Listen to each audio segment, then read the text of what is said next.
bright enough for you to see. It's bright enough to see, I hope so. And we'll do the best we can. So here's our endoplasmic reticulum. Remember that the protein has folded already. When it's made, it's going to be folded. If it's a glyco, it will use dip as one of its folding molecules. It's a dip. And it also can use other proteins like calnexin. Before, I should have mentioned, for you, I put in a series of other slides that I'm not going to show, that will be similar to what I'm going to draw on the board. So if you don't write it all down, there are slides in the posted slides that are similar to what I'm going to draw on the board. And the voice will be captured. So I think ultimately you will get the major points of this. So when a protein is made, remember if it's a glycoprotein, it gets the core oligosaccharides on it, and those get, the two glucoses get trimmed off. If it's going to be a glycoprotein, again, it can bind to calnexin, which can help it fold, as can dip. Eventually, when the protein is folded, it's going to lose its last glucose and also gets mannose trimmed. And then it's ready to be transported. That we went over yesterday. So now this protein is ready to go into the vesicle. How does it get in a vesicle? Well, it can just diffuse in, because the rough and smooth ER are connected, so it can just diffuse into that region. Even if it's a membrane protein, theoretically it can diffuse in it. And proteins do get out that way. They can diffuse it, but that would be very inefficient if that's how you did it all the time. So we have devised a better system, and that system involves receptors. Now, we don't know much about what those receptors are. We have a few clues.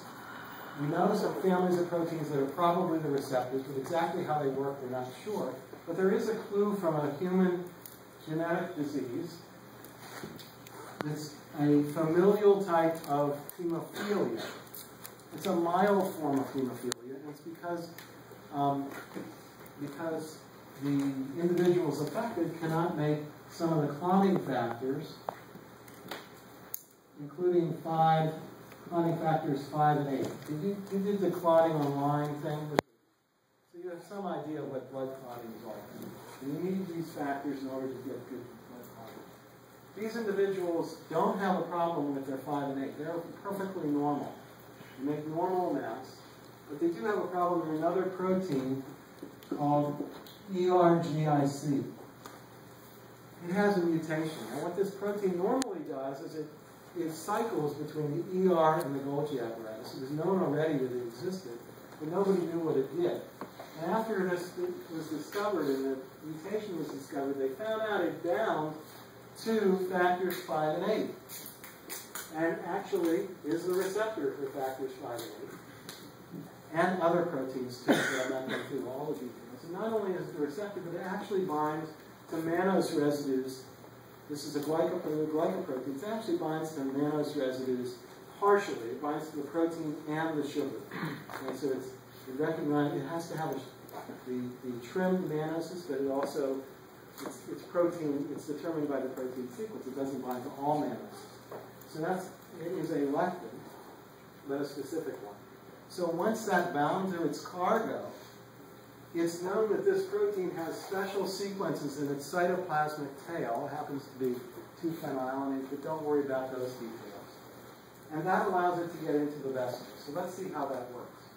So we mentioned already that SAR1, GTP-bound form, binds to a GEF, a exchange factor in the ER membrane, and exchanges GDP for GTP. And once it exchanges the GTP for GDP, it will bind, the GTP-bound form will be bound to the membrane nearby. And once it's bound to the membrane nearby, it can begin to recruit the color proteins, which the details aren't that important, but there are specific COP2 color proteins that it will recruit, right? All right, and at the same time, this special sequence in the cytoplasmic tail can interact with the subunits of that coat. So this allows for you to cluster and concentrate the proteins you want to transport out, and not rely just on random diffusion to do it. So this protein will then be incorporated into the vesicle as it's budding, and when the vesicle buds, it'll be contained with its receptor. I couldn't draw it off. It'll be retained in the COP2 vesicle.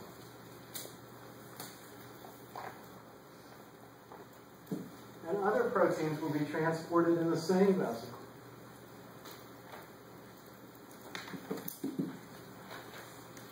In fact, membrane proteins, other membrane proteins can get into it too. These proteins don't have receptors. They're in the membrane. So how do they get into this vesicle efficiently? Well, they are like this receptor. They have special sequences in their cytoplasmic tail. This protein is a generic protein. It could be the HIV GP160 protein.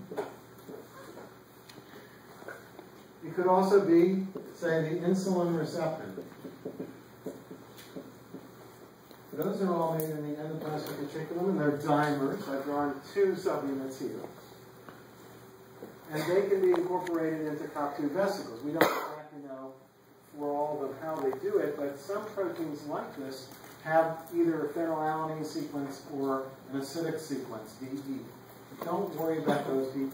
You don't have to remember that. Just the principle that these can get into the vesicles by interacting with the coat subunits after they're recruited by SAR1 is all I really want you to take out of this.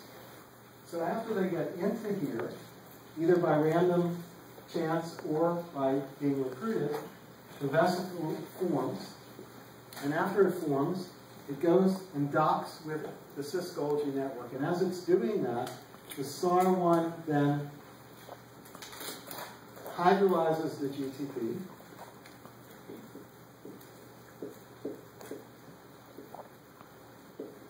And comes off.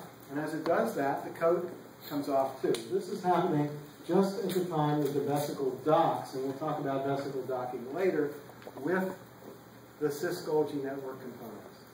And then after it docks, it's going to fuse. And we'll again talk about that process in a little bit more detail later. So it's made by the ER, goes here, docks and fuses. Now if you have a cargo protein like factor V bound to its receptor, how does it get off the receptor once it gets to this cis-Golgi network? Well, the cis-Golgi network has a different ionic composition than the ER. It's slightly more acidic, and it has lower calcium levels. The ER has a lot of calcium. You know the smooth ER has, in sarcoplasmic reticulum, has an enormous amount of calcium. So it's known that this binding is calcium dependent, so it comes off of its receptor in this compartment. And then proteins that are coming from this vesicle, whether they're cargo bound or not, then can proceed through the rest of the Golgi apparatus, something I'll discuss in a moment. Now, you've got a problem here because you've got this protein here, and you need it to come back here and grab another factor V and move it out. By the way, factor V is made in the liver, so you're not going to get this in every cell, but this protein occurs in every cell because it also transfers other components besides factor V. Okay, so this is going to go here. How does it get back? And it gets back using COP1 vesicles. Well, how does that happen? Well, it diffuses to a different place here, and down here somewhere, it's going to interact directly with COP1 components. And it's going to do that as COP1 forms. So COP1 is going to form with a different GTP binding protein, GTPase, called ARF1. Again, these are details, but ARF is a different member of the family of small GTPases. It has a exchange factor on this membrane. It exchanges GTP for GDP. The GTP bound form binds to the membranes, and then it recruits the COP1 coat.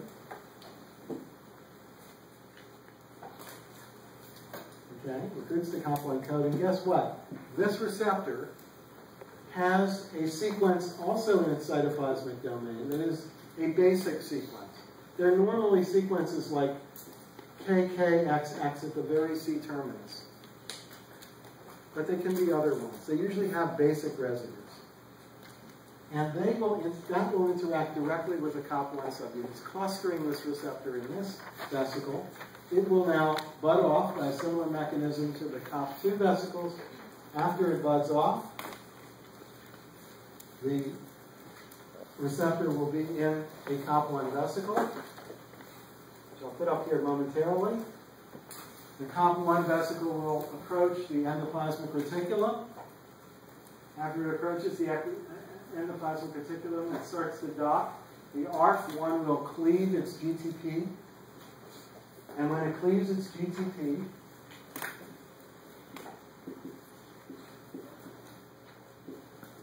then that will cause this coat to fall off. And this will fuse back with the ER.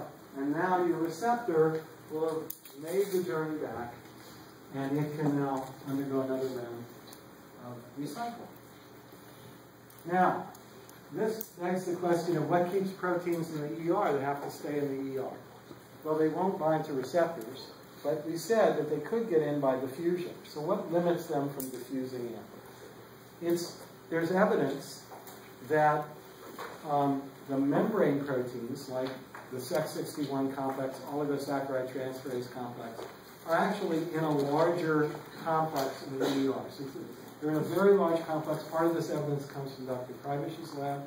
And because of that, they don't diffuse very well in the plane of the membrane. And that basically helps them stay out of the COP2 vesicle. So they stay in the rough part of the endoplasmic reticulum. They don't go to the smooth part. But sometimes they do go to the smooth part. And the oligosaccharide transferase, for example, if it gets into a vesicle and goes to the Golgi, there are subunits of the oligosaccharide transferase that have in their cytoplasmic tail a basic sequence that allow them to bind to COP1 and be retrieved back to the ER. So you have sort of a backup mechanism. In case something does leak out, you can bring it back. Because the cell doesn't want to waste all that material. Now, what about BIP? BIP is different because BIP is not a membrane-bound protein, right? There is evidence that it is in a larger complex in the ER as well, but it's thought that BIP fairly regularly diffuses away and does get into the COP2 vesicle and does go to this compartment. So what's going to happen with that? Well, BIP